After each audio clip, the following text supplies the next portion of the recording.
Pre neki dan gledam seriju Stranger Things, čija radnja se odigrava u Americi 80. godina. I uhvatim sebe kako bih ama baš sve voleo da imam kao što oni imaju u seriji. Garderoba, nameštaj, audiotehnika, automobili posebno i jeste to sve rezultat neke nostalgije, jer ja sam odrastao na tim filmovima iz 80. i 90. Ali odrastao sam i na jugoslovenskim filmovima, pa mi ipak zastavim program nije baš toliko primamljiv. Tako da sam skapirao da mi je mozak na neki način definitivno ispran. Recimo, ja godinama unazad maštam da posjedujem te neke američke automobile iz filmova. I to ne neke skupe modele, nego te obične poput Jeep Cherokee-a ili čak onih karavana sa drvenim panelima. Iako ja znam da su ti automobili smeće. Ali eto, to vam najbolje opisuje moć Hollywooda kada oni uspeju da prodaju takvo sranje, čak i meni koji sam pola života posvetio automobilima. Ali kako im to polazi za rukom? Kada su to počeli da rade i na kraju najvažnije pitanje je zašto to rade. Ja sam Igor, a ovo je priča o američkoj propagandi. Tokom Prvog svjetskog rata, propaganda postaje sistemski državni alat koji se koristi za mobilizaciju stanovništva. U to vreme, uglavnom evropske zemlje su to koristile onako dosta traljavo i previše očigledno. Preko plakata, novina i filmova su često plasirali dezinformacije i previše su se trudili da demonizuju neprijatelje. Tako da je propaganda odmah na početku dobila neku negativnu konotaciju. S druge strane, kada otvorite američki ustav, na prvoj stranici ćete vidjeti termin sloboda govora. Amerikanci su stvarno, do tog trenutka makar, praktikovali slobodu govora i u trenutku kada je trebalo da uđu u Prvi svjetski rat i da mobilizuju ljude, bilo je nekako neamerički koristiti propagandu u te svrhe na način na koji su to radile nadmene evropske monarhije. Tako da su Amerikanci smislili stvarno dobru ideju da jednostavno propagandu nazovu drugim imenom. Osnovali su Komitet za javno informisanje, to jest CPI, koji je kroz novine, časopise, plakate, crtane filmove, radio programe i najvažnije od svega filmove ubacivao patriotske proratne poruke kako bi uticali na umove Amerikanaca. Ali opet kažem, to je sve rađeno malo elegantnije u odnosu na Evropljane. Poruke su u suštini bile sledeće. Rat je pravedan, vaša sloboda je ugrožena i vaša dužnost je da prijavite svakoga ko se tome protivi. Kad se tako predstavi, zvuči razumno. Dakle, nema tog agresivnog pristupa. Oni su zveri, oni su varvari koji dolaze da vas sve zatvore i pobiju. I ako izgubimo, mi ćemo da nestanemo. Već je to više bilo u fazonu moramo da se uključimo jer je tako ispravno. Tako da, na zahtev američke vlade, Hollywood tada počinje da štanca filmove u službi rata, kao što su Persingovi krstaši, Američki odgovor, Srca sveta, mada je bio jedan eksplicitno propagandni film koji se zove Kaiser, zver iz Berlina, koji je imao za cilj demonizaciju Nemaca. Onda dolazimo do 20. i 30. godina kada je Hollywood imao problema sa imidžom. Filmske zvezde počinju da prave sranja, umiru od predoziranja, verovali ili ne, to se tamo još tada dešavalo, a i sami filmovi su za to doba bili jako eksplicitni, tipa gangsterske priče, seksualne aluzije, čak je bilo sprdnje na račun religije, a to je bila kap koja je prelila čašu, tako da počinje negodovanje konzervativaca iz protestantske i katoličke crkve koji kreću u kampanju protiv Hollywooda. Međutim, kako ih država ne bi cenzurisala, najvažniji ljudi iz Hollywooda su se okupili i rešili da se sami cenzurišu i napravili tajni dogovor koji se nezvanično zvao Hayesov kodeks. Dakle, svi veliki studiji i njihovi vlasnici su sastavili određena pravila kao što su nema gej likova, nema međurasne romantike, nasilje može, ali ne previše, kriminalci mogu da se prikazuju, ali da nemaju ni trunke simpatije, a ismevanje religije ne daj Bože. Ukratko, mogli su se snimati samo filmovi koji su moralni, čisti, patriotski, proamerički, gde dobro uvek trijumfuje nad zlom i gde vladaju tradicionalne vrednosti. Takođe, slično kao što mi danas u regulatornom telu za elektronske medije imamo predstavnike crkve, tako su i oni tada imali nešto što se zove Katolička liga za pristojnost, koju su autori filmova bili dužni da traže odobrenje za svaki film koji snime. Ali ajde to i nekako, nego što je i Hollywood u to vreme dopuštao nacistima da pre prikazivanja nekog filma u Nemačkoj dođu i cenzurišu sve što im se ne dopada. Pa su tako recimo izbacivani jevrejski likovi i slično. Toliko o zemlji slobode. Tokom Drugog svjetskog rata princip je malo promenjen. 1942. godine se osniva Kancelarija za ratne informacije i odbor pisaca za rat, ali kako bi Amerika odglumila kako i dalje prezire cenzuru, oni su formalno ova regulatorna tela privatizovali, po znacima navoda, ali suštinski to je američka vlada i usmeravala i finansirala. Nakon rata ta kancelarija je ukinuta, ali uticaj države na Hollywood nije nestao, već se samo malo povukao iza zavese. Tako je nastalo nešto što se često naziva vojno-zabavni kompleks. To nije nikakva institucija, već više sistem u kome vojska direktno utiče na narativ popularne kulture. A industrija zabave, s druge strane, normalizuje i estetizuje vojnu moć. Ili drugim rečima, cilj te kooperacije je da proizvede dobrovoljni pristanak za odlazak u rat. Isto kao i na početku tokom Prvog svjetskog rata. Tako da, vojska je obezbedila ogroman budžet, kao i pristup opremi i lokacijama za snimanje, naravno pod uslovom da vojska prethodno odobri taj scenariju za snimanje. Tako su nastali filmovi poput The Big Lift, Strategic Air Command, Mostovi kod Tokorija još tokom 50. godina, međutim taj obrazac se nastavio i narednih decenija. Na primjer, legendarni film Top Gun je direktno finansiralo Ministarstvo odbrane Amerike i nakon njegove premijere je broj novih prijava za vojsku skočio za čak 500%. Onda smo imali čuvene filmove, siguran sam da ste većinu gledali, Lov na crveni oktobar, Black Hawk Down, Pearl Harbor, čak i čitava franšiza Transformersa. Ja recimo to nikad nisam gledao, oduvek sam mislio da je to neki dečiji naučno-fantastičan film, ali eto, ispostavit će se da je američka vojska odvojila ozbiljne resurse za snimanje ove franšize. Sve to dosta podsjeća na Zastava film koji smo mi imali u SFRJ, a koji nažalost i danas postoji, s tim što je Zastava film neskriveno vojna filmska produkcija. Međutim, u Americi zvanično nije postojala neka zabrana da se uzme kamera i snimi iskrena i otvorena kritika prema državi. Pa recimo prvi deo Ramba je vrhunska kritika američkog društva u odnosu prema vojnim veteranima. I bilo je još takvih filmova i 60-ih i 70-ih, ali recimo da je na svakih 200 filmova dolazio jedan takav. I ako si hteo da snimiš neki spektakl sa tenkovima, oružjem i eksplozijama, to jest svim onim stvarima koji dovode ljude u bioskop i donose ti zaradu, morao si da Ameriku predstaviš u baš jako lepom svetlu. Međutim, nije ta mobilizacija bila jedini cilj. Istovremeno, druga polovina planete u to vreme praktikuje neke ideje koje bi mogle ugroziti bogatstvo američkih milijardera. Recimo, evo, kad budete bili u prilici da se nađete pored nekog Amerikanca, samo mu tiho šapnite na uvo, recimo, besplatno zdravstvo, 12 meseci plaćenog porodiljskog odsustva, nekretnine treba da budu svima dostupne. To su stvari zbog kojih prosječni Amerikanac može da padne u nesvest, može šlog da doživi. E pa taj njihov strah od socijalizma nije nastao tek tako. Neko naivan bi pomislio da je antisovjetska propaganda nastala samo iz straha od nuklearnog rata. Međutim, ono što je američku elitu mnogo više plašilo su ideje poput pomenutog besplatnog zdravstva, radničkog samoupravljanja, snažnih sindikata i klasne solidarnosti. Jer, kako da vam kažem, kada padne atomska bomba, vama je sve jedno. Svi oko vas su mrtvi, pa vam nekako i sopstvena smrt lakše padne. Dok s druge strane, oduzimanje privilegija je za mnoge ljude gore od smrti. Jer znate kako kaže ona najpoznatija kletva, da Bog da imao pa nemao. Pričao sam u prethodnim videima o Staljinu i Enveru Hodži i o tome koliko su bili paranoični pa su ubijali svoje najbliže saradnike. E pa i u Americi je isto postojala paranoja, a nju je širio senator Joseph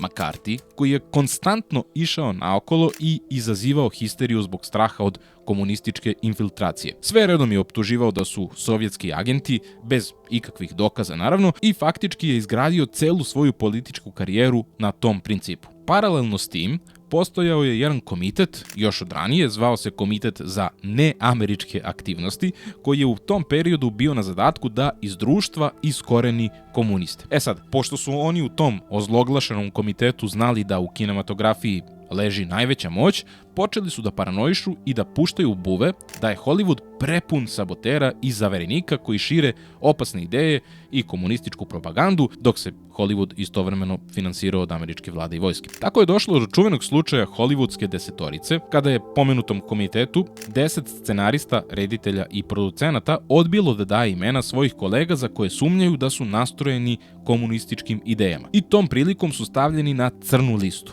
Neki od njih su nastavili da rade u Hollywoodu pod pseudonimima, neki od njih su trajno izgubili svoje angažmane, međutim, mnogi su i napustili zemlju, recimo najpoznatiji slučaj je Charlie Chaplin koji se trajno preselio u Švajcarsku i iz Evrope je nastavio da snima svoje filmove, doduše sa značajno manjim budžetima, a samim tim i uticajem. S druge strane, postojali su naravno i oni koji su vrlo rado davali imena svojih kolega, a najpoznatiji među njima je Walt Disney. Da se razumemo, nije ni Charlie Chaplin bio cvećka, ali kakvo je govno od čoveka bio Walt Disney, o tome bih mogao da snimim celu jednu epizodu.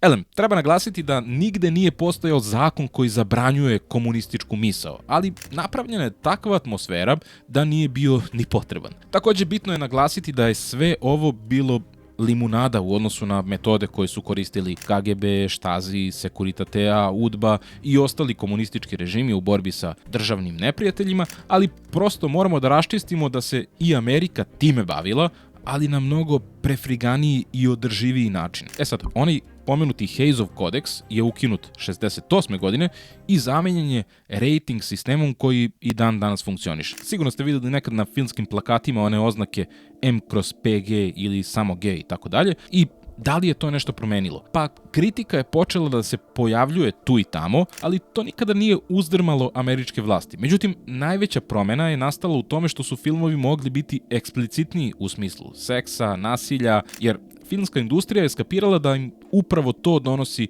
najviše novca. I sad, dolazimo do onog momenta da treba da skapiramo kako su oni uspeli da velikoj većini planete uguraju u glavu da je američki kapitalizam jedini ispravan put i da ništa drugo osim toga ne funkcioniše. Prva stvar je taj crno-beli i nekritički način razmišljanja. Dakle, svaki taj film ima neku nepravdu oko koje se sve vrti, jel tako? A svaka ta nepravda se može rešiti samo jednim čovekom koji ustane da se bori protiv te nepravde. Znači imamo junake, negativce i srećan kraj. Nema sredine, nema nikakvih nijansi. Ili je crno, ili je belo. I ne postoji uopšte objašnjenje zašto je negativac uopšte negativac. Nego znaš kao, uvek će Rusa da glumi neki grmalj od 3 metra i šta će ti objašnjenje zašto je on zao? Pa pogledaj ga na šta liči, čoveč. Možemo reći da je taj nekritički pristup ostavio duboke kulturološke posledice ne samo na Ameriku, nego brate i na ceo svet. Još od 1919. godine 90% filmova prikazivanih u Evropi, Africi i Aziji su bili američke proizvodnje. Ali ne zato što su oni filmski genijalci, nego je to zahvaljujući čistoj brutalnosti kapitalizma, počevši od toga da je Thomas Edison natrpao gomilu patenata na opremu za snimanje filmova, što je strancima onemogućilo pristup američkom tržištu, do toga da su Amerikanci dolazili i kupovali cele filmske industrije širom sveta. Na taj način bi jednostavno uništili konkurenciju i preplavili bioskope isključivo svojim filmovima. Recimo, Britanija, Italija i Nemačka su imale neverovatno jaku filmsku industriju, ali posle Drugog svetskog rata te zemlje nisu mogle da dobiju američku pomoć za obnovu države ako im ne otvore svoje tržište za sve, pa između ostalog i za filmsku industriju. Vrlo je interesantno. Recimo u poslednje vreme kada Amerikanci dožive sudar sa realnošću, gde recimo stanovnici iz Severne Evrope imaju bolji životni standard od njih, a u velikoj meri primenjuju socijalističke ideje. Pritom ne vrše invazije na zemlje bogate naftom svakih 10 godina. Ili recimo Kina, još bolji primer. Jao, oni su sve to pokrali od nas. To su najobičnije lopovčine. Mi smo sve to prvi izmislili. Dok u realnosti američke kompanije odlaze u Kinu, jer im je tamo proizvodnja jeftinija i tržište je ogromno, a Kinezi su u fazonu, ok, možete da radite kod nas, ali morate podeliti svoju tehnologiju s nama da i mi možemo nešto da naučimo. Na šta je svaka američka kompanija pristala, jer tu rade ljudi koje baš briga i za politiku i za nacionalizam i za sve, on je gladan za profitom i njegov cilj ne bira sredstvo. A onda kad Kina počne da raste, onda su Kinezi negativci koji ne igraju po pravilima, varaju i kradu od nas. A zašto onda izmišljaju te priče? Pa kada bi priznali da je dobro isplanirano državno učešće u ekonomiji donelo rezultate, kakve ima Kina, cela američko-kapitalistička mitologija bi se srušila kao kula od karata. Da se vratimo na priču. Dakle, uz pomoć krupnog kapitala su uspeli da zavladaju filmskim tržištem, ali postoji još jedna stvar koja je bila ključna, a to je masovna proizvodnja. Na primjer, to su kompanije kao što su Universal, Warner Bros, Paramount. To nisu filmske produkcije gde rade neki blesavi umetnici koji su završili FDU. To su doslovno fabrike filmova koji imaju procese identične kao u svim drugim korporacijama. Dakle, svi su pod dugoročnim ugovorima, to su čitavi filmski gradovi, to su skladišta kostima i čitava ta mašinerija im je omogućila da se takmiče obimom, da prosto preplave tržišta svojim filmovima, bez obzira što je većina toga sranje.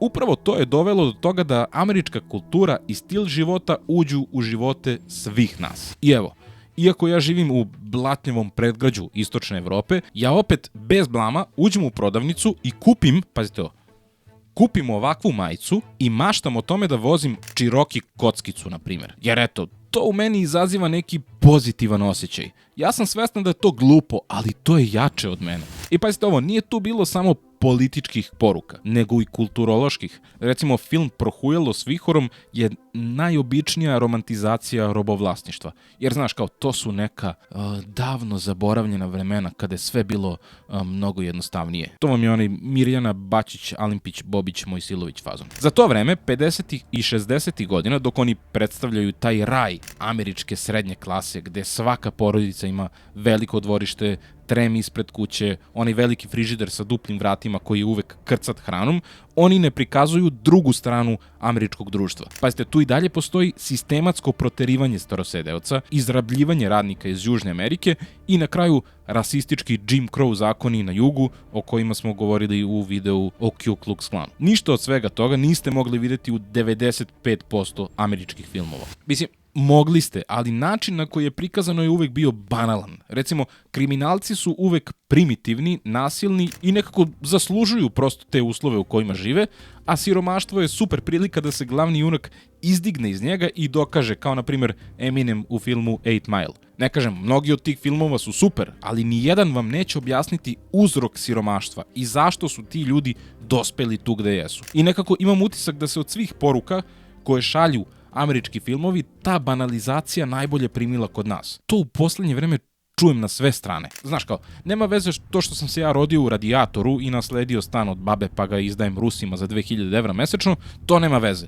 Ja sam sad preduzetnik, a ti što si se rodio u donjoj prkušnici iza Pirota i roditelji nisu mogli da ti omoguće studije u Beogradu, ti si lenj, druže, i zato si siromašan. Ma daj. Evo, možda najbolji primer filma za ispiranje mozga je U potrazi za srećom. Taj film nas uči da čak i ako si crni beskućnik, samohrani otac koji sa detetom spava po javnim WC-ima, samo ako budeš radio malo više od ostalih, ako žrtvuješ svoj san, svoje dostojanstvo i normalno detinjstvo svog deteta, eto, jednog dana ćeš i ti uspeti. Ili recimo imate onu drugu stranu koja glorifikuje korporacije i taj surovi kapitalistički mentalitet, to je isto nešto što se super primilo kod nas. Takvi filmovi će ponekad i prikazati bogataše kao đubrad, ali brate, njihov život je uzbudljiv, privlačan je. Takvi likovi se često nazivaju antiheroji, kao što smo mi recimo imali lik Čika Kureta u filmu Rane, koji je, znaš, kao negativac, ali je tako napisan da zapravo glorifikuje kriminal. To je ta ista priča sa bogatašima u hollywoodskim filmovima.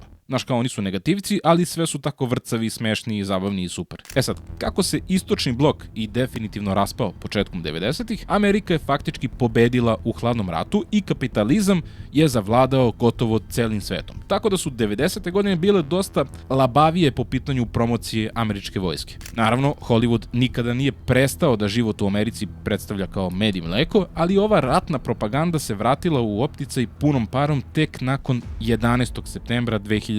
godine. Tada ulazimo u fazu da je gotovo svaki film imao islamskog teroristu koji treba da ti utera strah da ćeš i ti svakog trena postati žrtva terorističkog napada. Ali, brate, nemoj baš toliko da brineš, jer tu su naši dobri momci nagruvani u teretani seksi mačo heroji. Čak i ako bi prikazivali užase rata, fokus ne bi bio na Iračanima, recimo, nego na patnji američkih vojnika. Ok, ne mogu da kažem, postoje vrhunski filmovi i serije sa jako inteligentnim kritičkim osvrtom na američko društvo i politiku. Recimo, meni omiljeni Simpsonovi i South Park. Obe te serije su isključivo kritika američkog društva i institucija i dan danas opstaju i nekako su uvek bili i ostali na pravoj strani. Ali, kako da vam kažem, takvih primjera nema mnogo kada se uzme u obzir koliko filmova i serija se na godišnjem nivou naštanca. Mi imamo utisak da je ta kritika sve prisutna zato što su ti filmovi uglavnom i dobri filmovi, pa vrlo lako postanu popularni. Recimo Full Metal Jacket,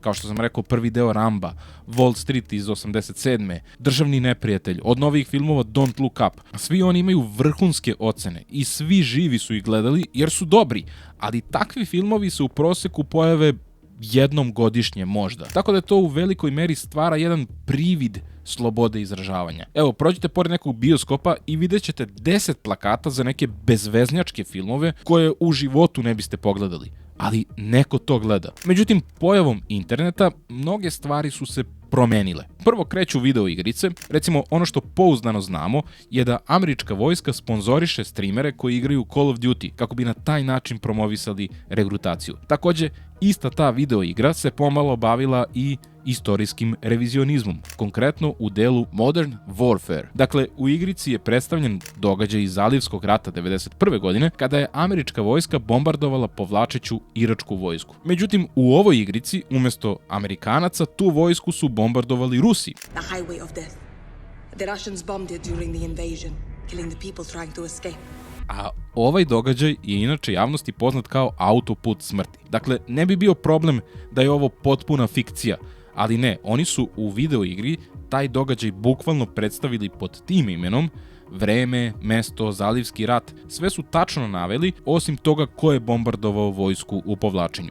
Pored video igara, internet je u međuvremenu postao doslovno bojište propagande, ali sad je malo glupo da pričamo o tome kao da to rade samo Amerikanci, jer to rade apsolutno sve interesne grupe. Ali činjenica je da se propaganda definitivno preselila na internet i da je postalo jako teško da ispratimo šta je informacija, a šta dezinformacija i kakve namere se kriju iza bilo čega što neko objavi. Što se mene tiče, ja ću i dalje povremeno pustiti neki dobar hollywoodski film, kao na primjer Top Gun, jer ako je film dobar, pa onda je dobar. Povremeno ću kupiti neku majicu poput ove i na taj način ću se odati pošastima kapitalizma. Ali to ne znači da ću odobravati stvari kao što je, recimo, američki upad u Venecuelu, jer moć propagande zavisi isključivo od toga koliko je pojedinac sposoban za kritičko razmišljanje. Ukoliko vam se dopao ovaj video, možete me častiti kafom klikom na dugme thanks ili hvala i ne zaboravite da zapratite moj kanal, jer na taj način šaljemo poruku YouTube-u da ovaj video preporuči i drugima, što bi meni veoma značilo. Vidimo se i sledeće nedelje u istom terminu.